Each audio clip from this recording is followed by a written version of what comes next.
Hello, everybody. I'm Tanvi. If you don't know me, I am a mindfulness and mindset mentor, and I help women deal with anxiety, overwhelm, all those things so that they can be more productive and get their things done, achieve their goals and their side hustles, whether it's blogging or freelancing or starting a business, all those lovely things. And I'm going to remove my glasses because I realize there's like a glare and I don't need to see because I'm just chatting with you all.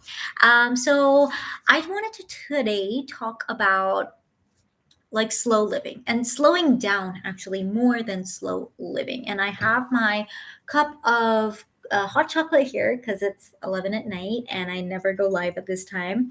But, it just felt like being cozy and having a nice, like, authentic chat with y'all. So, um, why am I talking about this? Really, because I realize how important it is to slow down. I think I've talked about that enough. And if you know anything about me and if you follow me on Instagram, which you should, which is my handle is We Wear Wellness, I'm all about mindfulness and slow living, right? And so, of course, it's important.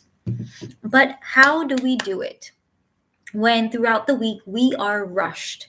And actually, not just throughout the week, like since we've been born, pretty much we've been rushed, right? Like we have to do this and to-do list and homework and extracurriculars, and then we go to college, and then we have to do, we have to do all these clubs, and then we have to like join these clubs and then go clubbing also, and then be adults and like manage everything and balance everything. And then when we start working, there's like really hectic 9 to 5, and then before that we have to work out, and after that we have to fit in our like chores and blah blah blah, right? It's so hectic, we're always on.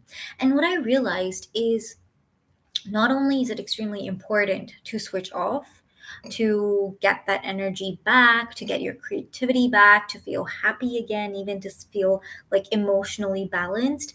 I lost my train of thought, but not only is it so important to do that, but it's harder to do that, to slow down when you're going super fast, right? And that's when we need it even more. So when we're super busy, I find like when I'm really, really busy during the week, it's harder for me to slow down, even though that's when I need it even more. And why I want to just talk about this is because of its importance. And like when we're really busy, it can be uncomfortable to slow down because now, doing nothing feels weird. It feels like something's wrong. It feels like you're doing something wrong and you're not doing what you should be doing and you should be punished for it. And that can lead to feelings of like depression and anxiety, and just, feeling very blah and feeling like if you're not doing something, then something's wrong with you and you're wasting your time and you deserve to just crawl in a hole and just never get up, right? I think a lot of you will relate to this. And so that's why we fill our weekends with plans and we, do all these things again during the weekend because we can't stand feeling that emptiness. Because when that emptiness is there, it just feels so heavy.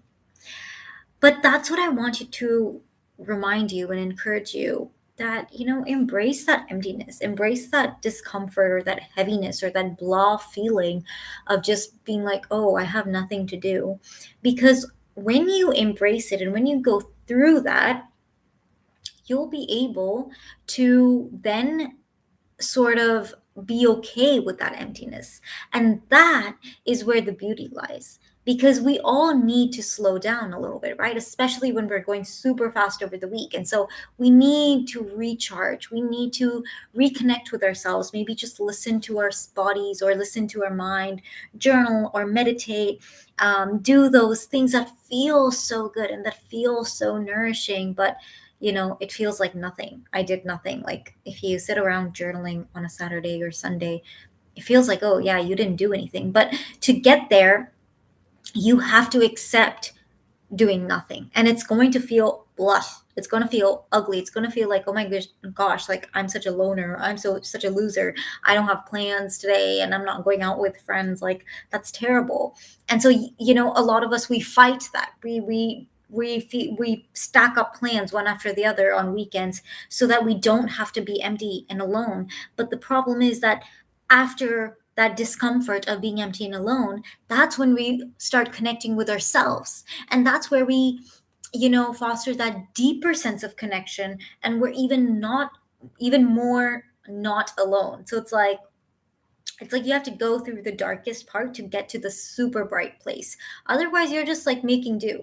Because if we're just trying to not be alone and, fill ourselves around with random people, um, that's not going to really truly make a deeper, lasting impact on us, right? Like we'll still feel lonely. I mean, I'm sure a lot of us, like a lot of you will relate to this, where you feel lonely when you're surrounded by people. And that's the same thing, right? But if you have that connection with yourself, then you'll never ever feel lonely. Even when you're surrounded with one person, zero people, or 1,000 people, you'll never feel lonely. And so I think similarly, there's even just feeling happy or feeling content, like feeling, I think just let's go with happy. Maybe you're sitting alone at home and you're bored. But when you're outside and you have plans with a friend, you're doing something, but again, you're not really happy, but you're doing something fun. And so, how do you get to that true sense of happiness? Is spending time alone and then being able to go through that discomfort of feeling super bored and like feeling maybe really blah because you're sitting alone at home, going through that discomfort. And then on the other side, finding yourself and finding happiness in being with yourself. And then once you find that, you can put yourself outside, you can put yourself at the pub, you can put yourself out at a concert, you can put yourself in any other situation, and you'll be able to connect with that happiness because you've connected with yourself. Does that make sense? I'm going to have a sip of my hot chocolate.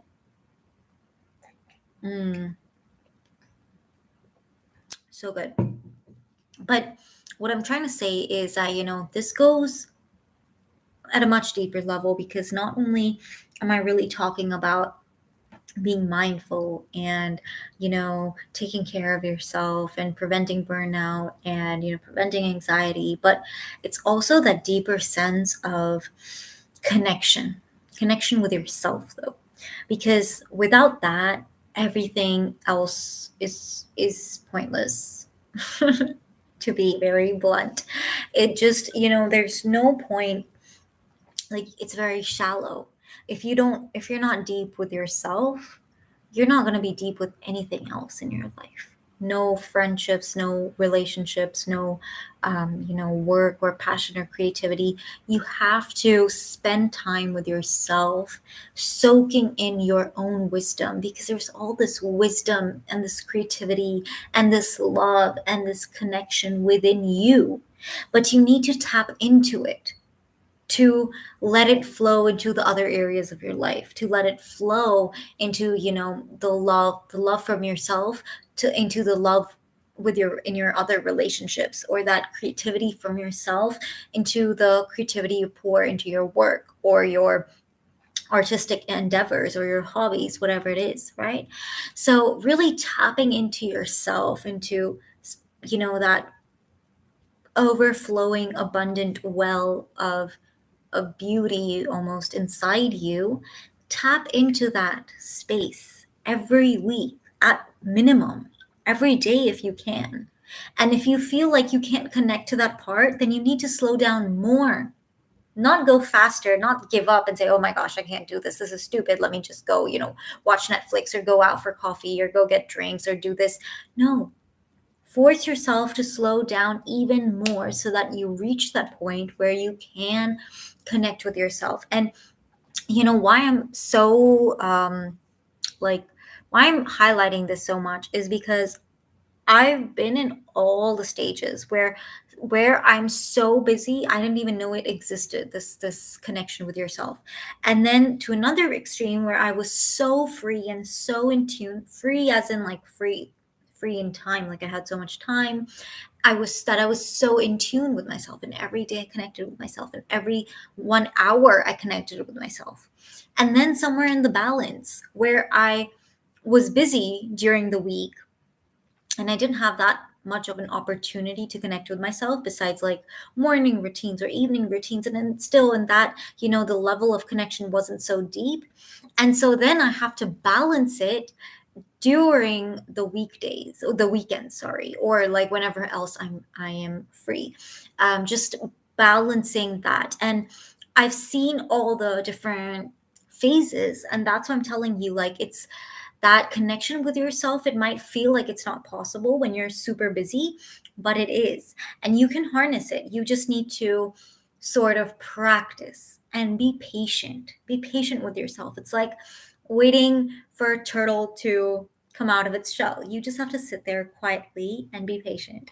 If you give up in a minute, it then you won't get anything, right? I don't know why I thought of this as a turtle with and turtle, but yeah, that's the point.